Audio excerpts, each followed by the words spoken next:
শিৱসাগৰ সমষ্টিৰ পৰাই নিৰ্বাচনত প্ৰতিদ্বন্দ্বিতা কৰিব অখিল গগৈয়ে।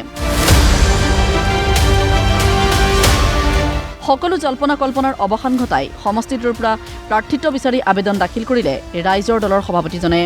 ৰাইজৰ দলৰ তৰফৰ পৰা শিৱসাগৰ সমষ্টিত নিৰ্বাচন খেলিবৰ কাৰণে আমাৰ নিয়ম অনুসৰি 25,000 টকাৰ চেক দি 25,000 টকাৰ ড্ৰাফ্ট কাটি আৰু লগতে আবেদন কৰি মোৰ আজিৰ লাষ্ট তাৰিখ আমাৰ 31 জানুৱাৰী, গতিকে আজি আবেদন জমা দিলোঁ। কালিয়ে মই পইচাটো ড্ৰাফ্টত ভৰালোঁ, আজি আবেদন জমা দিয়া হ'ল। যুৱ বাহিনীৰ সভাপতিয়ে মোৰ হৈ তেখেতে আবেদন জনালে। মই গতিকে শিৱসাগৰৰ পৰা ইলেকশ্যন খেলাটো খাটাং হ'ল। মই শিৱসাগৰৰ এজন গৰ্বিত MLA।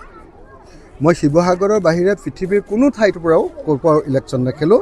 শিৱসাগৰতে খেলিম আৰু শিৱসাগৰতে জিকিম। শিৱসাগৰ সমষ্টিত প্ৰাৰ্থিত্ব বিচাৰি কংগ্ৰেছৰ পৰাও 5জন প্ৰাৰ্থিত্ব প্ৰত্যাশীয়ে আবেদন দাখিল কৰিছে। অৰ্থাৎ কংগ্ৰেছেও অখিল গগৈক সহজে এৰি দিব খোজা নাই সমষ্টিটো। তেন্তে শেষত গৈ প্ৰশাসনতহে পৰিণত হ'বগৈ নেকি বিৰোধী ঐক্য? মিত্ৰতাক লৈ 31 জানুৱাৰীলৈকে কংগ্ৰেছক সময়সীমা বান্ধি দিছিল ৰাইজৰ দলে। অখিল গগৈৰ দাবী, কংগ্ৰেছে আমাক সঁহাৰি দিয়া নাই, সন্মানো কৰা নাই। গতিকে কাইলৈ দলীয় কাৰ্যালয়ত জৰুৰী বৈঠকৰ জৰিয়তে মিত্ৰতা সন্দৰ্ভত ল'ব চূড়ান্ত সিদ্ধান্ত। 1 ফেব্ৰুৱাৰী তাৰিখৰ দিনা পুৱা 9 বজাত আমাৰ কেন্দ্ৰীয় কাৰ্যালয়ত বিৰোধী দলসমূহৰ মিত্ৰতা সন্দৰ্ভত আমি বৈঠক আয়োজন কৰিছোঁ। খুব বিশেষ জৰুৰী বৈঠক। এই বৈঠকতে কাইলৈ সিদ্ধান্ত গ্ৰহণ কৰা হ'ব যে মিত্ৰতা সন্দৰ্ভত কি সিদ্ধান্ত হ'ব। কাৰণ মিত্ৰতা সন্দৰ্ভত আমি যি ধৰণৰ সঁহাৰি কংগ্ৰেছ দলৰ পৰা আশা কৰি আছিলোঁ, সেই ধৰণৰ সঁহাৰি, সেই ধৰণৰ গুৰুত্ব, সেই ধৰণৰ সন্মান আমি এতিয়ালৈকে লাভ কৰা নাই। গতিকে আমি কাইলৈ ৰাতিপুৱা 9 বজাৰ পৰা আমি বিশেষ আমি আহ্বান কৰিছোঁ। অলপ পিছত যাব না প্লিজ। তো আমি বিশেষ আপোনাৰ বিশেষ কাৰ্যনিৰ্বাহক বৈঠক আয়োজন কৰিছোঁ। আৰু বিশেষ কাৰ্যনিৰ্বাহক বৈঠকত এতিয়া চেলফি নামাৰিব না প্লিজ। বিশেষ কাৰ্যনিৰ্বাহক বৈঠকত আমি কাইলৈ সিদ্ধান্ত ল'ম। কাইলৈ কাৰ্যনিৰ্বাহকে যি সিদ্ধান্ত লয় সেইটোৱে চূড়ান্ত আৰু কাইলৈ কাৰ্যনিৰ্বাহকতে আচলতে আমাৰ বিৰোধী দল কংগ্ৰেছৰ সৈতে বা বিৰোধী ঐক্যমঞ্চৰ সৈতে আমাৰ যিটো মিত্ৰতা, সেই সন্দৰ্ভত চূড়ান্ত সিদ্ধান্ত ল'বৰ কাৰণে কাইলৈ আমি একযোগিতা আয়োজন কৰিছোঁ। অখিল গগৈৰ বিপৰীতে লুৰিণজ্যোতি গগৈ অৱশ্যে আশাবাদী, মিত্ৰতা হ'ব। বিৰোধী দলসমূহ একেলগ হোৱাৰ বাদে আন বিকল্প নাই।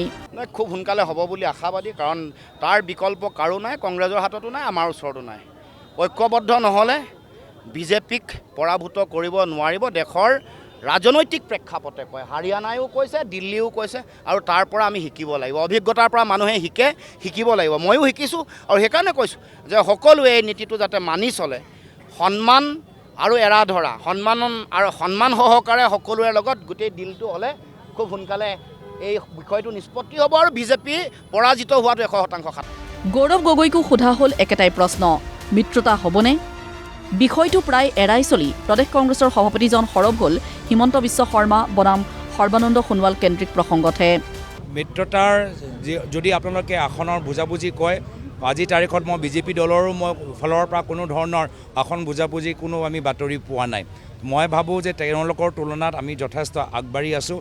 দুখিত যে আজিৰ তাৰিখত আজি সৰ্বানন্দ সোণোৱাল ডাঙৰীয়া আজি বিভিন্ন সময়ত লজ্জিত হ'বলৈ গৈ আছে। ডিব্ৰুগড়ত কালি তেওঁ লজ্জিত হ'ল, তাৰ পূৰ্বেও তেওঁ বিভিন্ন সময়ত সৰ্বানন্দ সোণোৱাল ডাঙৰীয়াক যিদৰে বিজেপিৰ দলে অপমানিত কৰিছে। যদিও আমি বিৰোধী দলৰ এগৰাকী ব্যক্তি, কিন্তু ৰাজহুৱাভাৱে এনেদৰে বিজেপি দলৰ ভিতৰত সৰ্বানন্দ সোণোৱাল ডাঙৰীয়াৰ অপমান আমাৰ বাবে সহ্য কৰাৰ বাবে অলপ আমাৰ জটিল হৈছে। মিত্ৰতা সন্দৰ্ভত সিদ্ধান্ত লোৱাত পলম হোৱাৰ কথা স্বীকাৰ বিৰোধী দলপতি দেৱব্ৰত শইকীয়াৰ। তেওঁৰ আহ্বান অখিল গগৈলৈ, কেৱল বিধায়ক হোৱাৰ স্বাৰ্থত কাম কৰিব নালাগে, একত্ৰিত নহ'লে বিজেপিক প্ৰতিহত কৰিব পৰা নাযাব। কিছু বাধা আহিছে, এইটো স্বাভাৱিক, কাৰণ ৰাজনৈতিক দল প্ৰত্যেকটোৱেই নিজকে আটাইতকৈ শক্তিশালী বুলি ভাবে। কিন্তু আমি অসমৰ ৰাইজৰ কথাটো ভাবি কিছু এৰাধৰা কৰিব লাগিব, আৰু সেইকাৰণে আমাৰ কথাখিনি যিমান সোনকালে হ'ব লাগে হোৱা নাই। তাৰ কাৰণে CPI দলে অসন্তুষ্টি প্ৰকাশ কৰিছে, জাতীয় পৰিষদে অসন্তুষ্টি কৰিছে, ৰাইজৰ দলে অসন্তুষ্টি কৰিছে। তথাপিতো মই আশাবাদী আমি খুব সোনকালে অসমৰ স্বাৰ্থত কোনো এজন ব্যক্তিগত মানুহ MLA হ'ব লাগে, বিধায়ক হ'ব লাগে, এই স্বাৰ্থত নহয়, কিবা এটা ভাল ফলাফল উলিয়াব পাৰিম। আৰু তাৰ কাৰণে কিছু ধৈৰ্য লাগিব, সময় লাগিব, ভুল সিদ্ধান্ত হ'ব নালাগিব। আমি আশা কৰিম যে আমি এইবাৰ ভুল সিদ্ধান্ত নলওঁ। যোৱাবাৰ আমি UDFৰ লগত অংশগ্ৰহণ কৰাৰ পিছত কিবা কাৰণত UDFে কৈ দিলে অসমত লুঙি, দাড়ি, টুপিৰ চৰকাৰ হ'ব, আৰু ই আমাৰ উজনি অসমত বহুত বেয়াকৈ প্ৰভাৱ পেলালে, যাৰ ফলত আৰু অন্য দলৰ লগত আমাৰ বুজাবুজি নথকাৰ ফলত আমি 20-25টা আসনত কম ভোটৰ ব্যৱধানত নিজৰ মাজত ভোট বিভাজন কৰি বিজেপিক সেই সুযোগ দিলোঁ। কি কংগ্ৰেছ, কি ৰাইজৰ দল? প্ৰাৰ্থিত্বৰ বাবে আবেদন দাখিল কৰি সমষ্টিয়ে কাম কাজ আৰম্ভ কৰি দিছে প্ৰাৰ্থিত্ব প্ৰত্যাশীয়ে।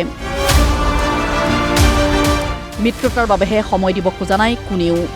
এই মিত্ৰতা সঁচাকৈয়ে সম্ভৱনে? ব্যুৰ' ৰিপৰ্ট, প্ৰতিদিন টাইম।